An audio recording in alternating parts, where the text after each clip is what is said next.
preparing. Nice. Perfect. Still getting set up. I know, trying to squeeze all the juice out of like our New England summer. Just like whatever we can do to get out there, get the air going. I have my pool still open, so I've been doing morning swims. I work out, then I walk my dog, and then I go for a swim. It's like, where did you say you go to swim? At my own pool. I have a pool. Just like everyone else this summer, I decided that I would put in a pool. Some businesses really made use of things. I was on a call yesterday. I'm going to shout out to my new friend, Rachel Leone. Leone, we're on a panel for the South Shore Conference for Women, so we're trying to learn more about it. And so she does the promotional products like, bottles and pens and things like that. Yeah. And how you have to pivot with the times. And so she has pivoted into creating, like the colleges are giving welcome packets of masks and hand sanitizer. Yeah. With their information on it, right? And somebody else was giving like those scarves that can be used for so many things. Yeah. Right. So she's doing really well with that. And who would know? Like she didn't think of that 6 months ago. Yeah. So anyway, so right, leadership, thinking about things. So as we're kind of settling in here, I was thinking a little bit about your topic this morning, and we'll wait for people to hop on. If you guys are joining us on Facebook, give us a shout out. If you join us here on Zoom, you can use the chat. We'll be taking questions throughout here too. I was thinking about leadership, and I actually found this quote that I loved, and it said, "Leaders help themselves and others do the right things. They set direction, build an inspiring vision, and create something new." And then it said, and it was about like teams of employees or moving your business, your whole team forward. And it says leadership is about mapping out where you need to go to win together. And, Tony, I work with, my community is a lot of solo professionals, solopreneurs, a lot of service-based people, similar to yourself, coaches, consultants. And so sometimes we don't always think, oh, leadership, that's not me. I don't have a team. But in the work that I do, helping people get found, right? Rise above noise and get found in this noisy, crazy world that we're living in now on social. I think I'm really looking forward to hearing you talk today, because I know that leadership comes from within. And in order to show up as a solo professional, service-based professional, you need to have that quality that makes people want to follow you, or to, know what your idea, make your idea clear and to be able to follow you. So how that works in digital is on your website, in your social posts, in your emails, on your profiles, when you're a speaker, in your book, whatever it is, you need to make it clear what your mission is, what your big idea is, and how you make a difference. I'm totally obsessed the past month with Donald Miller's book.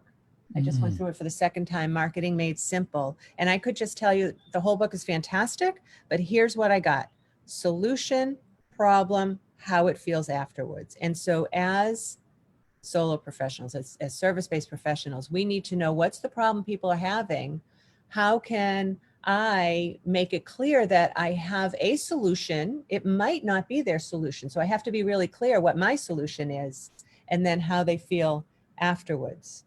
So that's kind of, even though I didn't go into digital marketing too much, that's kind of where I go with this. And I really would appreciate, I can't wait to listen to you.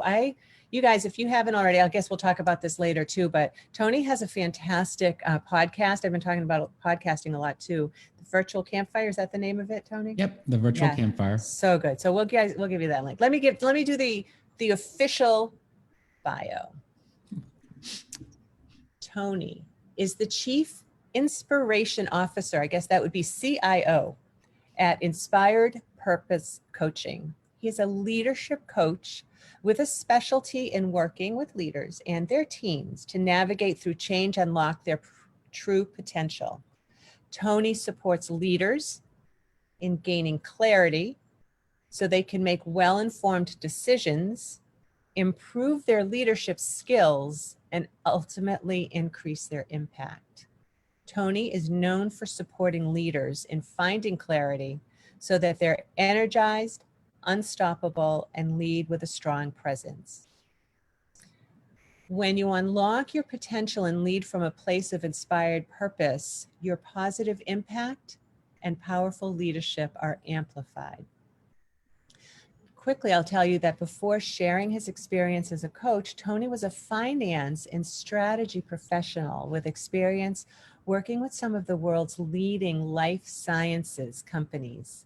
And along his journey, he also managed small businesses and ran a financial consulting company. I noticed in the bio that the word clarity is mentioned a number of times, and I think that is such a key. So when I asked Tony, what is his superpower? He said, his superpower is his ability to create a safe space for people to expand their vision and inspire them into action. I could not be happier than to spend this morning with you, Tony. Thank you so much for joining Rise Above Noise and showing up today to share your thoughts. Thank you so much, Susan. It's just a thrill to be here with you because you always have such great energy, and it makes me want to just hang here and chill with you for a while. There's so many things that you've shared already that I just wanted to jump on and talk about. And I would love to just share this idea around like the self-leadership concept that is so important. Like you can't lead others until you lead yourself. And I love that idea because everyone questions, oh, am I a leader? How am I a leader? Well, it starts by, the internal leadership and owning that and seeing yourself as a leader. And once you do that, then it starts to radiate from there. And that's what the focus is with the work I do. It's about really seeing people for who they really are and getting them to see themselves for who they really are. And that's beautiful. I bet that's not always easy though. We put as people, right, as professionals or regular people, we put up a lot of walls around ourselves. Like we should all over ourselves. I should be doing this. I should be doing that. Like you have to peel off the shoulds. Yeah, the shoulds. I love it. It should be like a disease, the should disease. Right. How do you help people around that? Yeah. And it's really comes down to, stepping away from it and really seeing that should is coming from the societal norms, the things that have been ingrained in you through years and years of programming that needs to be undone. And you start by saying, what is it you really want? What is it that you really are desiring? And setting a vision towards what's really dying to get out of you. You talk about messaging, digital messaging and things like that. Connecting to what's truly coming out of you, not what you want people to hear from you, but what you want to hear from you is the most important thing. And we talk about emotional leadership, the emotional journey of leadership a lot. It's important to really not be afraid of what your true message is. Start there. If you think it's too raw for prime time, first start by, running it by yourself. If you're too scared to say it, then, okay, that's good. That's a good start. Because if it's that raw and so strong, then maybe there's something to it that people do need to hear. That's what an inspired purpose is. It's something that comes from deep inside that needs to get out and it needs to see the light of day. Makes sense? It does to me because of the world that I live in, right? I'm surrounded by people who manifest and who are digging into their mission. But I'm imagining too that it would be harder for people who are just getting started out or who are, getting into corporations. Yeah. Where being raw like that would maybe not show up as strength. Yeah. So you start there, and then you start to kind of say, okay, how does this translate? How does this translate to people? How will they receive it? And how does it solve a problem that my potential customers have? So it's not about muting or tamping down your who you are. It's about really seeing how what you're experiencing internally could translate to the outside world, by first connecting with who you are and what you're meant to do with your mission, your internal vision, and then having that resonate out to the world. So you have to figure out how it connects. It'd be great to say like, hey, this is who I want to be as a coach or who I want to be as a solopreneur. But unless you can find the customers who are willing to buy that, who receive the message well, it's never going to connect. So you need to find a way to be able to build a vision, to build a bridge from who you are internally to who you can be seen as externally, and to find the people who that message resonates with, without losing who you truly are. Does that make sense? It does. I think maybe I'm going to put you on the spot here. Do you have a general example that you could give us? Perfect. I'm happy to do that. So here's an example. I'll use an example from my life. So when I first started to get into coaching, my biggest concern was, well, who could I be as a coach? And what type of coach would I be? I could coach anyone. I'm a leadership coach. So I could go to any type of leader and, work with them. I had to figure out what it was that was deep inside of me. Why did I want to become a coach? So I started to dig deeper and find out what was it about me specifically that propelled me into this space. And it was about my story, about fulfillment and feeling burnt out, and having this feeling of being a square peg in a round hole all my life. Creative child who went into an analytical environment and always feeling a little out of place.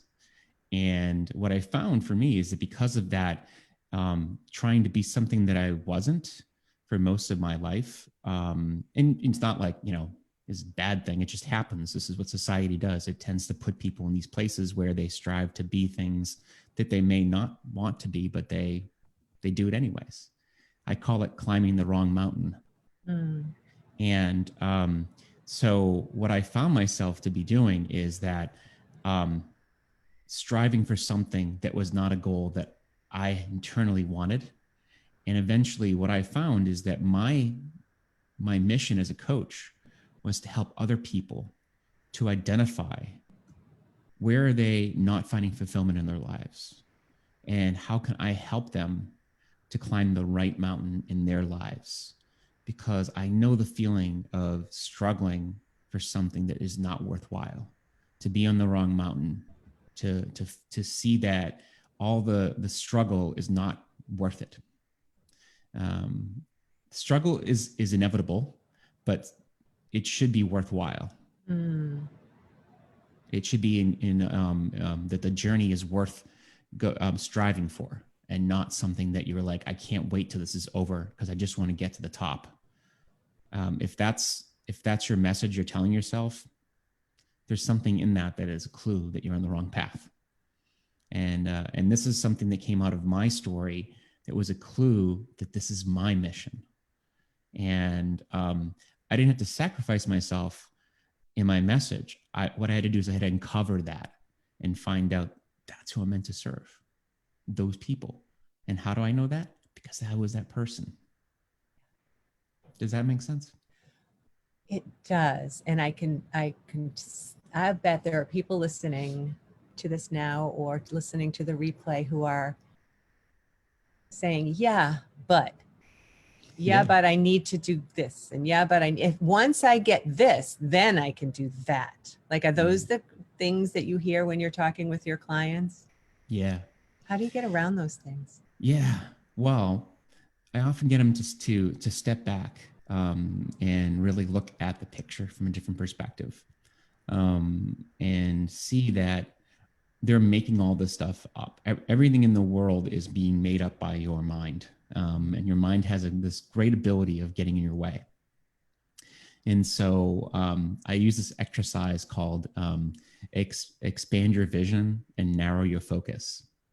And I love it because it's a paradox, but it's a very playful one, because it allows you to see that if you step away from what you're looking at, you may be in this pattern where you're looking at a brick wall and that's all you see is that wall. But when you step away from the wall, you'll see that the wall is not quite as big as it looks. And you start to see that there's more possibilities in my life. There's more ways that I could approach a problem that's in front of me. And so you start to see that this wall is only, 5 feet tall. I could climb over it. And once I get over that wall, or once I have a plan in place, I can narrow my focus, and that's my execution point. Or I may find out that it's not my task to take that next step. It's something I can delegate. I can outsource. I'm not the right person for that next step. So I can put that on someone else. There's a lot of different ways to move forward. And I illustrated this recently with the restaurant industry in the pandemic. A lot of like high-end restaurants, they, were losing themselves in this moment. And they say, what are we going to do now? Like, we don't have people coming to restaurants, and we want to serve people. We love cooking. And so they found themselves in this place where like they would make takeout meals, and they would partner with like delivery services to be able to get these like amazing meals together and get them in the hands of people. Or Flower Restaurant was just recently featured on Chronicle, a local magazine on Channel 5 here. And they were preparing like packages for people to be able to bake goods at home, all of the things you need to be able to make their baked goods from home. Brilliant. Yeah. It's just, they stepped back and they said to themselves like, oh, well, people aren't coming to our restaurant. They're not coming to our bakery. But how can we think differently about our approach? Well, here's a way that we continue to serve and bring our gifts to the world without having to go out of business, without stopping and saying, well, we're giving up. So I love that. I love that too. So let's, all right. So let me try to think of an example in my community. So I work with, like I said, a lot of coaches and consultants, a lot of energy healers, creatives. And I have seen samples of that, right? I have a wonderful artist who had always ran workshops. And so she had to pivot to online. But what about if there's the people that are just like, I'm just so used to dealing with people in person and going to online networking. I mean, I have the digital side of all of this, and I'm not a coach. And so it's not up to me to really give mindset. Like, I could talk about mindset a little bit. Mm-hmm. But what are some of the things that you might offer to people who are just like, oh, I'm just going to go get, I'm tired of being a solo entrepreneur. I'm just going to go get a job, right? Or, and that getting that job is going to suck their soul away. But how do they get over this? Like, how do they expand their vision and narrow their focus? Like, how will that happen? There's so many ways about to play with that. And I say play because I think it's really about that. It's about creating something beautiful out of a challenging situation. Number one is that the energy you're bringing to it is already creating the problem. When you come from this is really challenging, I don't know if I'm ready to continue to move on, you're already getting your own way because the energy you're putting towards it is negative. So the first question I would ask is one of the most basic ones is, what's another way of looking at this? What's another way that you could approach this situation? And you say solopreneur, I say, well, what would happen? How could you approach solopreneur from a different perspective? What if you were to partner with somebody else? What if you were to find somebody who's doing something just as brilliant as you, and make it a co-creation, make it a yes and make something so beautiful that you're able to leverage what your genius is with someone else's genius. Love that. Yeah, I love that too, because I think there's an element of so many people out there feel like they have to compete in the world. And the world is not designed for competition only. There's an element of playing an infinite game, to borrow the term from, well, I'd say Simon Sinek, but he actually borrowed it from someone else because nothing's really original in the world. The infinite game is all about co-creation, finding people who can really be, you find ways to not compete, but instead create together. So, all right. So this is a message coming to me loud and clear, because I have 3 goals this fall, this quarter, and one of them is collaborating. And so you've made me feel really good about that. I'm running a webinar once a month with somebody else. And if I'll do all the techie stuff and all the planning stuff and bring their brilliance to my audience and whatever I have to offer to their audience. And it feels good. It does feel good, especially because it's harder to be with people in person. So it's nice to have somebody bouncing ideas off of for a particular project. I was just on the phone this morning with, or the Zoom call with Kathleen Lawson, who's brilliant at creating systems. She does helps you with your onboarding, client onboarding systems, or like getting the right people in your books in order, and just putting all your systems together so that you're free to be your brilliant self in your business. And so we're putting together a program for my membership group, the Rise Together group, that allows our members to have weekly CEO hours, right? Like project planning, so that each of us solopreneurs come together for the CEO hour and work together on our separate businesses. And so I think that what you just said was like, ching, the arrow hit it right on the head. Yeah, I mean, I'm glad that really kind of resonated, because I think that's something that is so beautiful when you can bring something like that together and have that. Because I think about the stories I hear a lot from people, even from my podcast, which you'll be on the show soon. I can't wait to release our episode.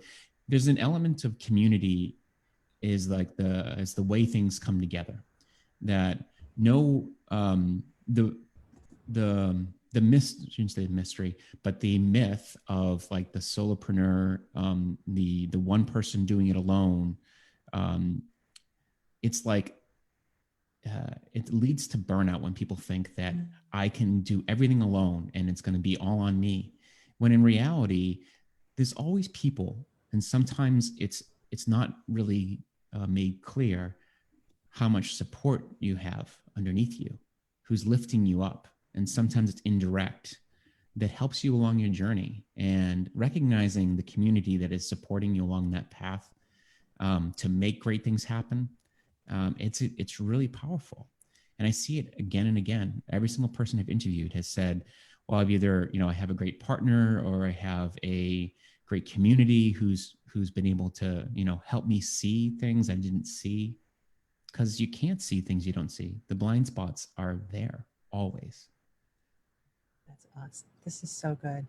So let's bring it back now around to leadership. So we've talked about the pain points that I feel a lot of people in my community are having, how everybody's shifting and pivoting.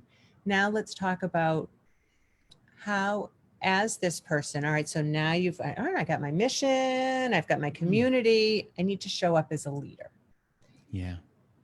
And some of the people that I work with are actually even a little bit nervous about showing up. So that's a whole thing. Let's say they even get by that. What would be some of the recommendations that maybe you've touched upon, but we can go in a little bit more deeply, where they can establish themselves as the resource, as the thought leader in their area? Yeah. I love that you say that, because there's always an element of feeling intimidated by other people, or feeling as though like, what do I have to share that other people are going to want to listen to? Why me? Why am I the person to bring this message? And the answer to that is that No one person is like you. No one is able to have your perspective, especially when you walk into rooms with like billionaires and millionaires or people who you seemingly think have all of these great attributes, and you feel intimidated. I was playing with this idea of like, how can you roar into a room when you feel intimidated?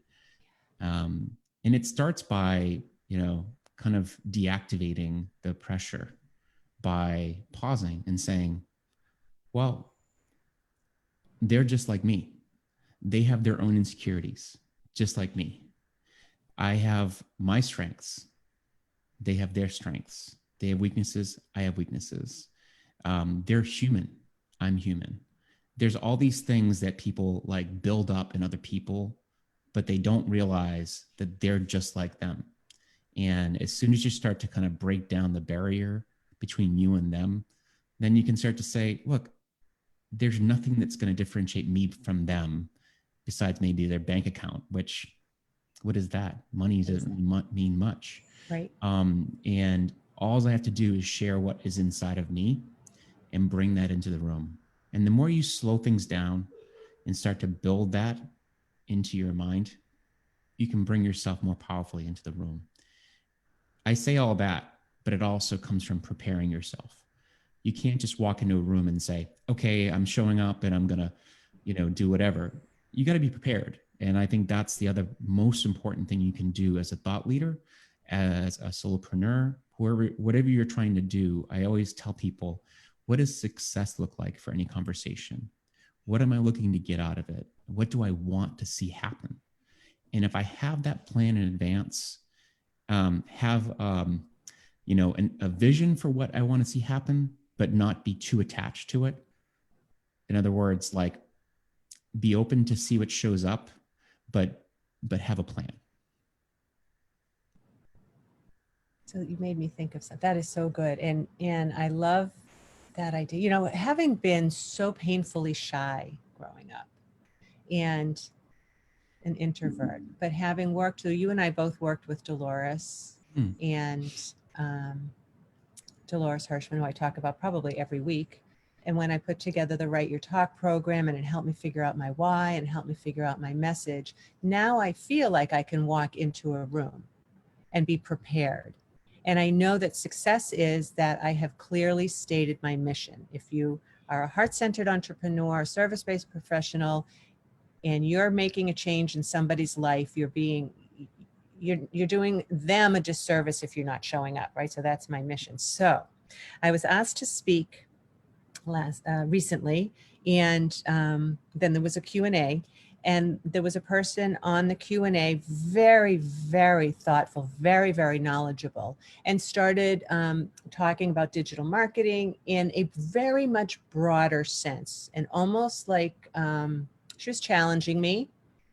And I have to say, 10 years, however long ago, I would have felt less than. I would have felt like, oh, but I was able to say, so I hear what you're saying, and those are tactics for large companies with hundreds of thousands of dollars, but my people are these people. This is their pain point, and here's the solution I provide for them. And that felt amazing to know that I was prepared to know. I knew who my people were. I knew who my mission was. And success was that was clear, that I'm not the one that's going to go help Coca-Cola, right? I'm not going to be the chief marketing officer for Fidelity. Like, that's just not my thing. Yeah. And there's something about that is really kind of cool, because you're walking into the room with this element of being the teacher and the student always. Yeah. And like, you're not coming in to say, oh, I'm going to teach these people something and they're going to learn from me. But you're also like, yeah, I'm open to learning something new. I'm always open to learning something new, because I don't have all the answers. And that's the best way to go through life, is to know that I'm open to being wrong, and I'm open to learning something new, but I'm not going to let it affect me in a way that it's going to be like, I'm going to be defensive or feel as though like I'm cut off my guard. Being a thought leader doesn't mean that you are the expert on everything in that field. It just means that you happen to be well schooled and well known in that area. You've got deep expertise. Doesn't mean that you can't be proven wrong. My gosh, I feel like we could talk all day, and I know that people listening live, or if you're listening to the replay, let us know. Pop your questions in there. I'm going to go ahead and put your website into the chat. We're just coming to the end of our time together. Tell me what you've got going on right now, Tony. Who's a good person for you to come work with you, and what have you? Definitely, you guys check out the virtual camp. Is that what it's called? The virtual campfire podcast. Yeah. I'll put the link in there as well. Yeah. Where else can people find you?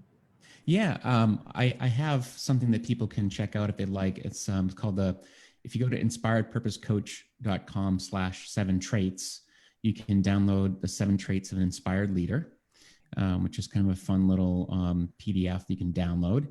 And beyond that, I'm in the process of putting together a group program that's kicking off in January. But in the meantime, I'm talking to people now to get that enrolled. I'm excited about it. It's about really kind of getting goals, people who are up to some really amazing things in the world. So yeah, I'll give you some more information about that. So I want to get that. Is it inspiredpurposecoach.com/7? 7 traits. 7 traits. TRAITS. But the number, not the word. Yeah, it's the. It's I got number. It. I got it. Yeah. Awesome. I want to make sure to pop that in the chat as well. Yeah. Oh my goodness. Thank you so much, Tony. It was a pleasure. I'm so glad to have spent this morning with you. And you guys, if you have any questions, I didn't, sometimes Facebook doesn't show me the questions till later. So maybe, Tony, if you see yourself tagged or you hop in and take a look at the conversation and Rise Above, you'll hop in and answer the questions there too. I'm happy to. Awesome. Awesome. Okay, guys, if you have any questions, reach out to either one of us. And I want to wish everybody a great day. Thank you, Susan.